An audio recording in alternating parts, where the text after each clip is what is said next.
ସାଙ୍ଗମାନେ ଏ ଫଳଟିର ନାମ କ'ଣ ନିଶ୍ଚିନ୍ତ ଭାବରେ କମେଣ୍ଟରେ ଜଣେଇବେ। ଭିଡ଼ିଓଟିକୁ ନିଶ୍ଚିନ୍ତ ଭାବରେ ଶେଷ ପର୍ଯ୍ୟନ୍ତ ଦେଖିବେ। ଚାଲନ୍ତୁ ଏ ଫଳଟିକୁ ମୁଁ ଖାଇକିରି ଦେଖୁଛି ଭିତରଟା ଲାଗୁଛି କେମିତିକା କ'ଣ ଭିତର ଦେଖାଯାଉଛି। ଦେଖନ୍ତୁ ଦେଖିଆ ଖାଇକି ଚାଖିଆ କେମିତିଆ କ'ଣ ଲାଗୁଛି। ଏ ଫଳଟିର ନାମ କ'ଣ। ହାଇ ଫ୍ରେଣ୍ଡସ୍, ମୁଁ ଆପଣଙ୍କୁ ସ୍ୱାଗତ କରୁଛି ମୋର ଏକ ନୂଆ ବ୍ଲଗ୍ ଭିଡ଼ିଓରେ। ଚାଲନ୍ତୁ ଆଜିର ବ୍ଲଗ୍ଟି ଏଇଠୁ ଆରମ୍ଭ ହେଉଛି ମୋ ରୁମ୍ରୁ। ମୁଁ ଏବେ ରୁମ୍ରୁ ଯାଉଛି ପରିବା ମାର୍କେଟ ଯିବି, ପରିବା କିଣାକିଣି କରିବା। ଦେଖିବା ମୁଁ ଆଜି ଆପଣମାନଙ୍କୁ ଦେଖେଇବି ମୁଁ କ'ଣ ଆଜି ପରିବା କିଣାକିଣି କରୁଛି।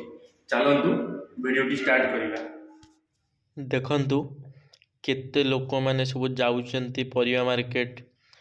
ଲୋକମାନେ ଏବେ ଯାଉଛନ୍ତି, ମୋର ବି ଲେଟ୍ ହେଇଗଲାଣି। ଲୋକମାନେ ଯିବା ଆସିବା କରୁଛନ୍ତି। ଦେଖନ୍ତୁ ଏଇଟା ରୋଡ଼ଟା ଅଛି, ମେନ୍ ରୋଡ଼ଟା ଯିବା ଆସିବା କରୁଛି ଗାଡ଼ି ମଧ୍ୟ। କେତେ ଲୋକ ଯିବା ଆସିବା କରୁଛନ୍ତି ଦେଖନ୍ତୁ। ଚାଲନ୍ତୁ ଯିବା ଏବେ ମାର୍କେଟ। ଦେଖନ୍ତୁ ମୁଁ ପୁରା ମାର୍କେଟ ପାଖାପାଖି ପୁରା ପହଞ୍ଚି ଗଲିଣି। ଏଠି ଗୋଟେ ଛକଟା ଅଛି, 3 ଛକି ଅଛି। ଦେଖନ୍ତୁ 3 ଛକି ନୁହଁ, ସରି 4 ଛକି ଅଛି। ଦେଖନ୍ତୁ କେତେ ଭିଡ଼ ଲୋକଙ୍କର।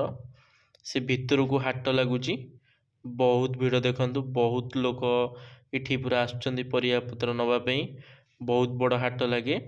ଆଗରୁ ରୋଡ଼ ସାଇଡ଼ରେ ଲାଗୁଥିଲା, ଏବେ ଆ ଭିତରେ ଲାଗୁଛି। ଦେଖନ୍ତୁ ମୁଁ ଆପଣମାନଙ୍କୁ ଦେଖାଉଛି, ଭିତରକୁ ଯାଉଛି। ଦେଖନ୍ତୁ କେତେ ଭିଡ଼ ଲୋକମାନଙ୍କର। ଚାଲନ୍ତୁ ଦେଖିବା ପରିବା ରେଟ୍ କେତେ କ'ଣ ପଚାରିକି ମଧ୍ୟ ସମସ୍ତଙ୍କଠାରୁ ବୁଝିବା। ଦେଖନ୍ତୁ ସାଙ୍ଗମାନେ, ଏଠି ପରିବା ପୁରା ବହୁତ ଶସ୍ତା ଥାଏ। ଆଉ ଏଠି ଏମାନଙ୍କର ଗୋଟିଏ ଖାସିୟତ ହେଉଛି, ଏଠି ସମସ୍ତେ ଅଧିକାଂଶ ସ୍ତ୍ରୀ ଲୋକମାନେ ପରିବା ବେପାର କରିଥାନ୍ତି। ପୁରୁଷ ଲୋକମାନେ ମଧ୍ୟ କରିଥାନ୍ତି, ହେଲେ ଏଠି ସ୍ତ୍ରୀ ଲୋକମାନଙ୍କର ଅଧିକ ବେପାର ହୋଇଥାଏ ବା ଅଧିକ ସ୍ତ୍ରୀ ଲୋକ ଏଠି ବେପାର କରିଥାନ୍ତି। ଏଠି ଆମର ମିଳୁଛି ଆଳୁ 100 ଟଙ୍କାର 4 କିଲୋ ଆଳୁ ଦେଉଛନ୍ତି। ଇଏ ହେଉଛି ଦେଖନ୍ତୁ ଆମ ଘର ପାଖ ଜଣେ ପିଲା। ମୁଁ ତାକୁ ତା ଆଡ଼କୁ କ୍ୟାମେରା ବୁଲେଇଲି ବୋଲି ସେ ମୁହଁ ବୁଲେଇ ଦେଲା। ସେଠି କ୍ୟାମେରାକୁ ଟିକେ ଲାଜ କରେ। ଦେଖନ୍ତୁ କେତେ ଲୋକମାନଙ୍କର ଭିଡ଼ ଲାଗିଛି। ବହୁତ ବଡ଼ ମାର୍କେଟ ଲାଗେ ଏଇଠି, ମଙ୍ଗଳବାର ଲାଗେ ଏ ମାର୍କେଟଟି। ବହୁତ ଦୂର ଦୂରରୁ ଲୋକମାନେ ଆସନ୍ତି ଏଠି ପରିବା ନେବା ପାଇଁ। ଦେଖନ୍ତୁ ଫଳ ବି ବିକ୍ରି ହୁଏ, ଫଳମୂଳ ବି ବିକ୍ରି ହୁଏ, ବହୁତ କିଛି ମିଳେ। ପ୍ଲାଷ୍ଟିକ ଜିନିଷ ହେଉ, ଯେକୌଣସି ପରିବାପତ୍ର ବି ବହୁତ କିଛି ଜିନିଷ ଏଠାରେ ମିଳେ। ଯଦି ଆପଣମାନେ ବି ଏପଟ ସାଇଟ୍ ଜାଣିନାହାନ୍ତି, ବାକ୍ରୋଲ ଏଇଟା ଆମର ଗୁଜୁରାଟରେ ଯାଉଛି। ଗୁଜୁରାଟର ଅହମ୍ମଦାବାଦର ବାକ୍ରୋଲରେ ଏଇଟା ମାର୍କେଟଟା, ପରିବା ମାର୍କେଟ, ବହୁତ ବଡ଼ ପରିବା ମାର୍କେଟ। ଆପଣମାନେ ଯାହାକୁ ବି ଆସିବାକୁ ଯିଏ ବି ଓଡ଼ିଆ ପିଲାମାନେ ଅଛନ୍ତି, ଯଦି ଆସିବାକୁ ଚାହୁଁଥିବେ ତାହେଲେ ନିଶ୍ଚିନ୍ତ ଭାବରେ ଆସନ୍ତୁ, ପରିବାପତ୍ର ନିଅନ୍ତୁ। ବହୁତ ଶସ୍ତାରେ ବି ପରିବାପତ୍ର ଏଠି ମିଳୁଛି। ସାଙ୍ଗମାନେ ଏ ଫଳଟିର ନାମ କ'ଣ ନିଶ୍ଚିନ୍ତ ଭାବରେ ଆପଣମାନଙ୍କୁ ରିକ୍ୱେଷ୍ଟ କରୁଛି, କମେଣ୍ଟ ମାଧ୍ୟମରେ ନିଶ୍ଚିନ୍ତ ଭାବରେ ଜଣେଇବେ। ଏ ଫଳଟି ଦେଖନ୍ତୁ ପୁରା ମାଟିଆ କଲରର ଦେଖିବାକୁ। ଆପଣଙ୍କୁ ଦେଖାଉଛି ଭିତରଟା ତାର ମଧ୍ୟ କେମିତିକା, ଖାଇକିରି ବି ଦେଖାଉଛି ଟେଷ୍ଟ କରିକିରି କେମିତି କ'ଣ ଲାଗୁଛି। ଟିକେ ମିଠାଳିଆ ଲାଗୁଛି। ତା ଭିତରଟା ଦେଖନ୍ତୁ କେମିତି କ'ଣ, ମାନେ ଭିତରଟା ପୁରା ଦେଖାଯାଉଛି, ଧଳା ଧଳା ଟାଇପର ଭିତର ଦେଖାଯାଉଛି। ଦେଖାଉଛି, ରୁହନ୍ତୁ ଟିକେ।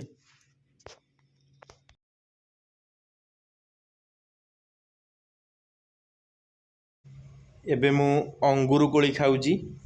ଦେଖନ୍ତୁ ଅଙ୍ଗୁର ଯେଉଁ କୋଳି ଆଣିଥିଲୁ ଆମେ କିଣିକିରି, ସେ ଅଙ୍ଗୁର କୋଳିକୁ ଏବେ ଖାଉଛୁ।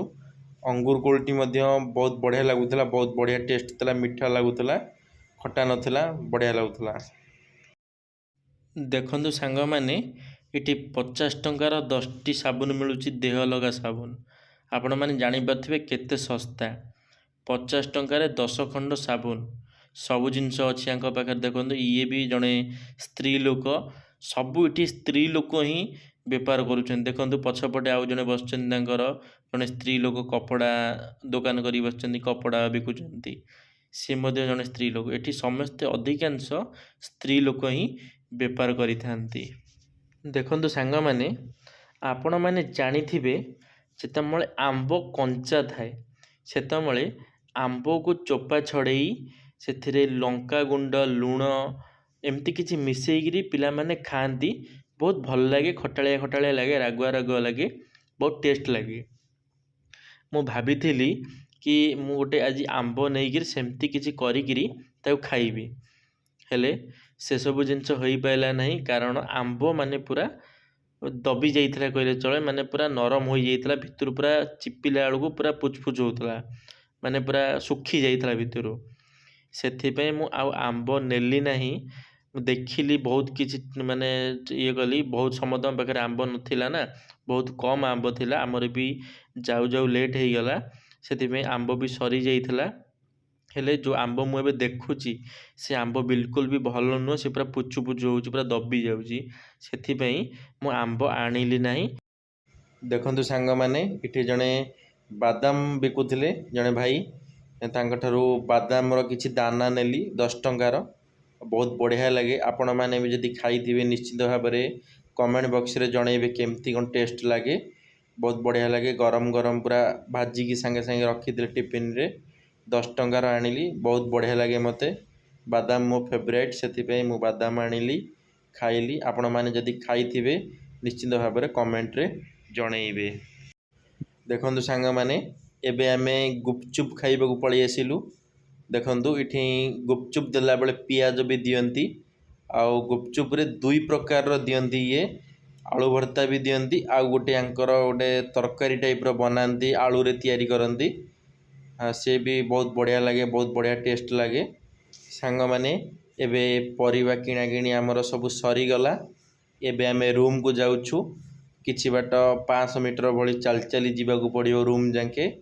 ଦେଖନ୍ତୁ କେତେ ପିଲା ଯାଉଛନ୍ତି ସମସ୍ତେ। ଇଏ ସମସ୍ତେ ଯାଉଛନ୍ତି, ଭାଇ, ମୁଁ, ଆଉ ଜଣେ ଭାଇର ସାଙ୍ଗ ଜଣେ, ଇଏ ଗୋଟେ ସାନ ଭାଇ। ଆମେ ଏମିତି 3-4 ଜଣ ସାଙ୍ଗ ହୋଇକି ଯାଇଥିଲୁ, ଏବେ ଫେରୁଛୁ। ଚାଲନ୍ତୁ, ଆମେ ଏବେ ରାସ୍ତାରେ ଦେଖେଇବି ମାଛ କିଣିବୁ, ମାଛ କିଣିବା ଦେଖେଇବି, ରୁମ୍କୁ ନେବା, ତାକୁ କାଟିବା କରିବା। ଚାଲନ୍ତୁ ଭିଡ଼ିଓଟି ଆଗକୁ ଦେଖନ୍ତୁ, କଣ୍ଟିନ୍ୟୁ ଭିଡ଼ିଓଟିକୁ ଦେଖନ୍ତୁ। ଦେଖନ୍ତୁ ଏଠି 2 ପ୍ରକାରର ମାଛ ଜମା ଅଛି, ରୋହି ଆଉ ଜଳଙ୍ଗ। ରୋହି ମଧ୍ୟ ବହୁତ ଛୋଟ ଛୋଟ ଅଛି। ସେଥିପାଇଁ ଆମେ ଭାବୁଛୁ କ'ଣ କରିବୁ, 2ଟି ନେବୁ କି ଗୋଟେ ନେବୁ। ଭାବୁଛୁ ଗୋଟାଏ ନେଇଯିବାଟା ଠିକ୍ ହେବ। ଗୋଟାଏ ମଧ୍ୟ ନେଲୁ। ଗୋଟିଏ କିଲିକିଆଟେ ଥିଲା, ସେ କିଲିକିଆଟି ନେଲୁ, 2ଟା ନେଲୁ ନାହିଁ।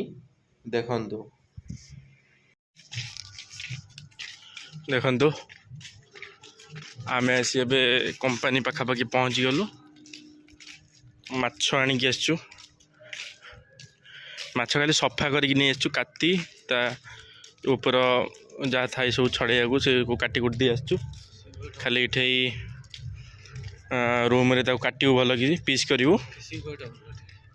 ଦେଖନ୍ତୁ 1 କିଲୋର ମାଛ ଅଛି, ରୋହି ମାଛଟେ ନେଇକି ଆସିଲୁ। ଏବେ ଆମେ ସେଠି ବି କାଟିଥାନ୍ତୁ, ହେଲେ ସେ ଯେଉଁ କାଟୁଛନ୍ତି ନା, ସେ ଭଲ କାଟି ପାରୁନାହାନ୍ତି, ମାଛ ଖରାପ କରିଦେଉଛନ୍ତି, ମାନେ ଛେଚରା କରିଦେଉଛନ୍ତି। ଯେତେବେଳେ ପିସ୍ କରୁଛନ୍ତି ନା, ମାଛ ସବୁ ଛେଚରା ହେଇଯାଉଛି।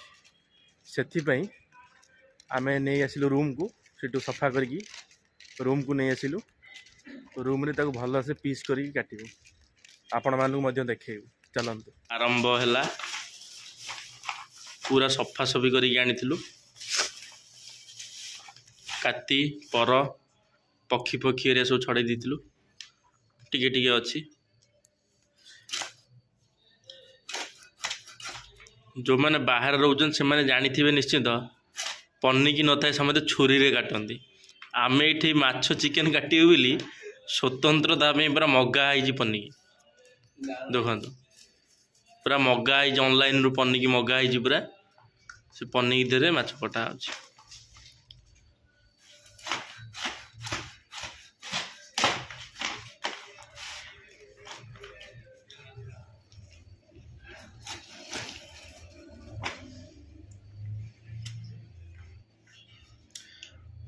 ପୁରା ଗୋଲ ଗୋଲ ଏବେ ପିସ୍ ପୁରା ହେବ। ଦୋକାନରେ କାଟିଥିଲେ ସେମାନେ ପୁରା ଛେଚେରା, ପୁରା ମାନେ ଆପଣ ଜାଣି ବି ପାରିନଥାନ୍ତେ ସେ ପିସ୍ କେମିତିକା କ'ଣ ହେଇଛି।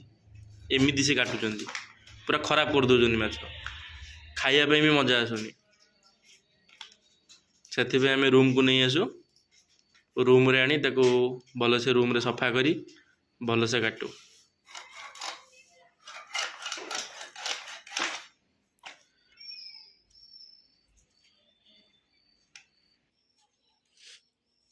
ସେଠି ଖେଳ ବି ଚାଲିଛି ମୋବାଇଲରେ, ମାଛ କଟା ଚାଲିଛି, ଖେଳ ଦେଖା ବି ଚାଲିଛି, ସବୁ ଜିନିଷ ଚାଲିଛି। ଏବେ ସେପଟେ ଆରମ୍ଭ ହେଇଯିବ ପିଆଜ କଟା, ରସୁଣ ଫସୁଣ କଟାକଟି ସବୁ ଆରମ୍ଭ ହେଇଯିବ।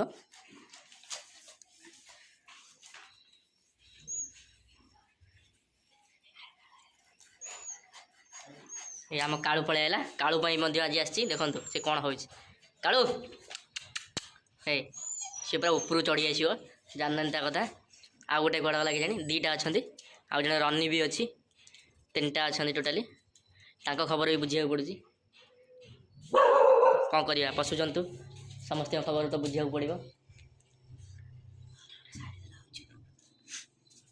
ଏଇ ଦେଖ ଆଉ ଗୋଟେ ଆସିଗଲା, ଦେଖାଉଛି ଆପଣମାନଙ୍କୁ। ଏ ଦେଖନ୍ତୁ ଇଏ ଗୋଟେ, ସେଠି ଗୋଟେ ଶୋଇଛି।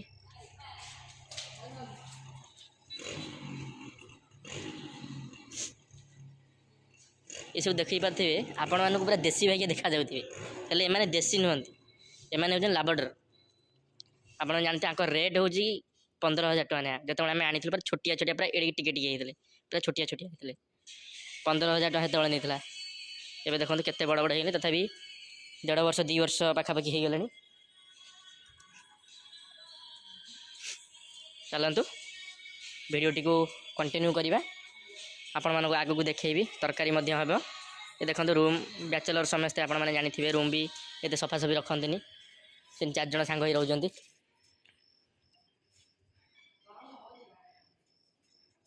ଚାଲନ୍ତୁ। ଦେଖନ୍ତୁ ଏଠି ମାଛ ଭଜା ଆମର ହୋଇସାରିଛି। ମାଛ ପୁରା ବଢ଼ିଆ ଭାବରେ ଭଜା ହୋଇଛି, ଗୋଟେ ଗୋଟେ ଅଛି ପୁରା ମାଛ। ଦେଖନ୍ତୁ ରୋହି ମାଛ ପୁରା ଭଜା ସରିଯାଇଛି। ଏବେ ତାପରେ ତରକାରୀ ହେବ, ଚାଲନ୍ତୁ ଦେଖିବା ଆଗକୁ। ଦେଖନ୍ତୁ ତରକାରୀଟି କେମିତି ଦେଖାଯାଉଛି, ବହୁତ ସୁନ୍ଦର ହୋଇଛି ତରକାରୀଟି, ବହୁତ ବଢ଼ିଆ କଲର୍ ମଧ୍ୟ ଦେଖାଯାଉଛି। ଦେଖନ୍ତୁ ପିଲାମାନେ ଆମର ବାଢ଼ି ଦେଲେଣି ଭାତ, ଏବେ ତରକାରୀ ବାଢ଼ିବା, ଖାଇବା। ଦେଖନ୍ତୁ କେଉଁ ରେଟ୍ରେ କେଉଁ ଭଳି ଦେଖାଯାଉଛି, କଲର୍ ଗ୍ରେଭି କଲର୍ ଦେଖନ୍ତୁ କେମିତିକା ଦେଖାଯାଉଛି, ବହୁତ ବଢ଼ିଆ ଟେଷ୍ଟ ମଧ୍ୟ ହୋଇଛି। ମୁଁ ନିଜେ ଆପଣମାନଙ୍କୁ ଚାଖିକି କହୁଛି ଯେ, ମୁଁ ଖାଇଛି ନିଜେ କହୁଛି, ବହୁତ ବଢ଼ିଆ ଟେଷ୍ଟ ହେଇଥିଲା, ବହୁତ ସୁନ୍ଦର ରୋଷେଇ ହେଇଥିଲା, ବହୁତ ବଢ଼ିଆ ଲାଗିଲା ଖାଇବା ପାଇଁ। ଦେଖନ୍ତୁ ପୁରା ବଢ଼ା ହେଇଯାଇଛି ପୁରା ଭଲ ଭାବରେ ଭାତ, ତା ସାଙ୍ଗକୁ ପିଆଜ, ମଜା ଆସିଗଲା। ମାନେ ପିସ୍ ବି ବହୁତ ବଢ଼ିଆ ସାଇଜ୍ ଅଛି, ଛୋଟ ଛୋଟ, ମଜା ଆସିଗଲା ଖାଇବା ପାଇଁ। ଦେଖନ୍ତୁ ସବୁ ସାଙ୍ଗ ହୋଇ ବସି ଖାଉ। ସାଙ୍ଗମାନେ, ଆପଣମାନେ ଦେଖିଲେ ଆଜି ଆମେ ପରିବା ମାର୍କେଟ ଗଲୁ, ରୁମ୍ରେ ମାଛ ଆଣିକି ରୋଷେଇ କରି ଖାଇଲୁ। ଯାହା ବି ଆପଣମାନେ ଦେଖିଲେ, ମୁଁ ଆଶା କରିବି ଆପଣମାନଙ୍କୁ ନିଶ୍ଚିନ୍ତ ଭାବରେ ଭଲ ଲାଗିଥିବ। ଯଦି ଆମର এই ଭିଡ଼ିଓଟି ଆପଣମାନଙ୍କୁ ଭଲ ଲାଗିଥିବ, ଲାଇକ୍ କରିବେ, ସାଙ୍ଗମାନଙ୍କ ମଧ୍ୟରେ ସେୟାର ନିଶ୍ଚିନ୍ତ ଭାବରେ କରିବେ। କମେଣ୍ଟ ବକ୍ସରେ ଆପଣମାନଙ୍କର ମତାମତ ରଖିବେ। ଯଦି ଆପଣମାନେ ଆମ ଚ୍ୟାନେଲରେ ପ୍ରଥମ ଥର ପାଇଁ ଆମ ଚ୍ୟାନେଲକୁ ସବସ୍କ୍ରାଇବ୍ କରି ବେଲ୍ ଆଇକନ୍କୁ ଅଲ୍ରେ କ୍ଲିକ୍ କରିବେ। ଧନ୍ୟବାଦ ସାଙ୍ଗମାନେ। ଜୟ ଜଗନ୍ନାଥ, ଜୟ ମା ଶାରଳା, ଜୟ ଶ୍ରୀକୃଷ୍ଣ।